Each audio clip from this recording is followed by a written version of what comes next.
ડીસાના માલઘટ ગામે માળી સમાજનો 24મો સમૂહલગ્ન યોજાયો, જેમાં 72 નવયુગલોએ પ્રભુતામાં પગલાં પાડ્યા હતા। તારીખ 3 ફેબ્રુઆરી 2025 સોમવારના રોજ બનાસકાંઠા જિલ્લાના ડીસા તાલુકાના માલઘટ ખાતે સમૂહલગ્ન સમિતિ દ્વારા આજે 24મા સમૂહલગ્નનું આયોજન કરાયું હતું।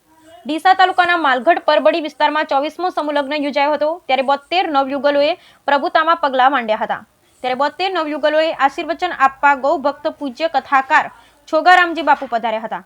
ત્યારે સમૂહલગ્નમાં મુખ્ય યજમાન તરીકે મહેશભાઈ કાનાજી માળી એમકે ફેમિલીને યજમાન પદનો લાભ મળ્યો હતો। મુખ્ય મહેમાન તરીકે ડીસાના લોકલાડીલા પાણીદાર ધારાસભ્ય પ્રવીણભાઈ માળી, ગુજરાત વેરહાઉસિંગના પૂર્વ ચેરમેન મગનલાલ માળી, માનનીય દલપતભાઈ માળી, નાયબ કલેક્ટર અને ડીસાના સેવાભાવી પ્રદેશ મંત્રી બક્ષીપંચ મોરચા પીએન માળી સહિત રાજકીય આગેવાનો હાજર રહ્યા હતા। સમાજના સેવા સાથે સંકળાયેલા યુવાનો તથા સરકારી અધર સરકારી નોકરિયાત યુવાનો હાજર રહી સેવા આપી હતી અને 24મા સમૂહલગ્નમાં બેઠક, ભોજન પ્રસાદ તેમજ પાર્કિંગ જેવી અનેક વ્યવસ્થા પણ કરવામાં આવી હતી।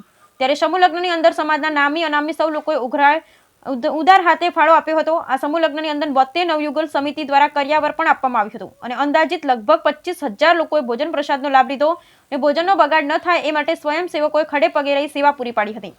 સમૂહલગ્નની અંદર નાની બાળાઓ દ્વારા અલગ અલગ નૃત્ય કલાઓ તેમજ લગ્ન ગીત જેવા અનેક કાર્યક્રમ કરવામાં આવ્યા, તેમજ દીકરી શું છે તેનું મહત્વ પણ સમજાવવામાં આવ્યું। ડીસાના ધારાસભ્ય પ્રવીણભાઈ માળીએ 72 નવયુગલોને શુભકામનાઓ પાઠવી ગૌ ભક્ત છોગારામ બાપુ દ્વારા 72 નવયુગલોને આશીર્વાદ અને આશીર્વચન આપ્યા હતા। વધુમાં 72 નવદંપતીએ સમૂહલગ્ન સમિતિ અને ગ્રામ પંચાયત દ્વારા મેરેજ સર્ટિફિકેટ પણ આપવામાં આવ્યું। ત્યારે સમગ્ર કાર્યક્રમનું મંચ સંચાલક ગણપતભાઈ ભાટી દ્વારા કરવામાં આવ્યું। બ્યુરો રિપોર્ટ ભરત ઠક્કર। સમાજને જે બી ખર્ચો ઘરે કરો તો બધા મળીને આ સમાજમાં બધાના વચ્ચે છોકરીને કન્યાદાન કરી શકે છે સમાજના વચ્ચે। અચ્છા, શું કહેવા માંગો તમે બીજા સમાજને કે કેવું સમૂહલગ્ન કરાય ના કરાય, શું કારણથી કરાય? કરી શકાય, ખોટો ખર્ચો ઘરે કરો આવો બધા સમાજમાં ભેગા થઈને બધા હાલી મળીને કરી શકે આવો।